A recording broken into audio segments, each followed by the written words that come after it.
Hey guys, আসসালামু আলাইকুম। This is Nasib Hassan and you're welcome to Nasib IT. So guys, আমরা যখন আমাদের স্মার্টফোন চালাই তখন কিন্তু আমাদের স্মার্টফোনে বিভিন্ন অ্যাপ থেকে অ্যাড আসে এবং আমরা যখন কোনো ওয়েবসাইটে ঢুকি ওখানে কিন্তু অনেক বেশি পরিমাণে অ্যাড আসে। যার কারণে আমরা কিন্তু সকলেই এই অ্যাডগুলো আমাদের ফোন থেকে বন্ধ করতে চাই। বাট এগুলো গুগলের সার্ভিস হওয়ার কারণে কিন্তু আমরা আমাদের ফোন থেকে এই যে অ্যাডগুলো আছে এগুলো কিন্তু বন্ধ করতে পারি না। সো আজকের ভিডিওতে আমি আপনাদের সাথে এমন একটি ট্রিক শেয়ার করব যেটি ব্যবহার করলে আপনারা খুব সহজেই আপনার ফোন থেকে সবগুলো অ্যাড আসা বন্ধ করে দিতে পারবেন। সো আজকের ভিডিওটি অনেক ইউজফুল হয়ে যাচ্ছে। সো আজকের ভিডিওটি অনেক ইন্টারেস্টিং হয়ে যাচ্ছে। সো ভিডিওটি না টেনে সম্পূর্ণ দেখবেন। সো চলুন ভিডিওটি শুরু করা যাক। সো গাইস, এটা করার জন্য আমাদেরকে প্রথমে সেটিং ওপেন করে নিতে হবে। সো দেন আপনারা এখান থেকে নেটওয়ার্ক অ্যান্ড ইন্টারনেট এটাতে ক্লিক করে দিবেন। দেন এখান থেকে আপনারা অ্যাডভান্সে ক্লিক করে দিবেন। দেন প্রাইভেট ডিএনএস। সো আপনারা যদি এই অপশনটা এখান থেকে না পান তাহলে আপনারা আপনাদের ফোনের সেটিংয়ের হোম পেজে দেখতে পারবেন ওখানে নেটওয়ার্ক অ্যান্ড কানেকশন নামের একটা অপশন আছে। সো আপনারা এখন থেকে ওটাতে ক্লিক করে দিলেই ওই সেম পেজে চলে যাবেন। অথবা আপনি কানেকশন সম্পর্কিত যেকোনো একটি সেটিংয়ে ঢুকলেই কিন্তু এই যে পেজটি আছে এই পেজটি পেয়ে যাবেন।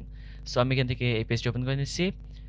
সো দেন আপনাদেরকে এখান থেকে অ্যাডভান্সে ক্লিক করে দিতে হবে। দেন এখান থেকে প্রাইভেট ডিএনএস। সো নাও আপনাদেরকে এখান থেকে এটাতে ক্লিক করে দিতে হবে। এই ৩ নাম্বার অপশনটা সিলেক্ট করে নিতে হবে। সো দেন আপনাকে এখান থেকে এই যে বক্সটি আছে এটাতে ক্লিক করতে হবে। দেন এখানে টাইপ করতে হবে dns.adguard.com। সো এটা যদি আপনাদের এখানে ভুল হয় তাহলে কিন্তু আপনাদের ফোনের অ্যাড ব্লক হবে না। সো আপনারা এখান থেকে মেক শিওর করে নেবেন। সো এখানে আপনাদেরকে অবশ্যই dns.adguard.com এটা লিখতে হবে। সো এটা লেখার পর আপনাকে এখান থেকে সেভে ক্লিক করে দিতে হবে। সো গাইজ, এই ফিচারটি ইনেবল করার পর আপনাদের ফোনে যদি ইন্টারনেট কানেকশন চলে যায় তাহলে আপনারা কিন্তু এই ফিচারটি ব্যবহার করতে পারবেন না। সো আপনার যদি এরকম সমস্যা হয় তাহলে আপনারা এখান থেকে প্রাইভেট ডিএনএস আবারও ক্লিক করে দিবেন। দেন আপনারা এখান থেকে এটা কেটে দেবেন, এই যে লেখাটি আছে। দেন আপনারা এখান থেকে অফে ক্লিক করে দিয়ে সেভে ক্লিক করে দেবেন। সো এটা করলে কিন্তু আপনাদের ফোনের যে ইন্টারনেট কানেকশন ওটা আবারও চলে আসবে। সো আপনাদের যাদের এই ফিচারটি ইনেবল করার পর ইন্টারনেট কানেকশন চলে যায় তারা কিন্তু এই ফিচারটি ব্যবহার করতে পারবেন না। সো গাইজ, যেহেতু কিন্তু আপনারা খুব সহজে আপনার ফোনে বিভিন্ন অ্যাপে আসা অ্যাডগুলো এবং বিভিন্ন ওয়েবসাইটের অ্যাডগুলো বন্ধ করতে পারেন। সো এটা করলে কিন্তু আপনাদের ফোনে অ্যাড আসা সম্পূর্ণ বন্ধ হবে না, বাট অনেকগুলো জায়গা থেকে অ্যাড আসা একদম বন্ধ হয়ে যাবে।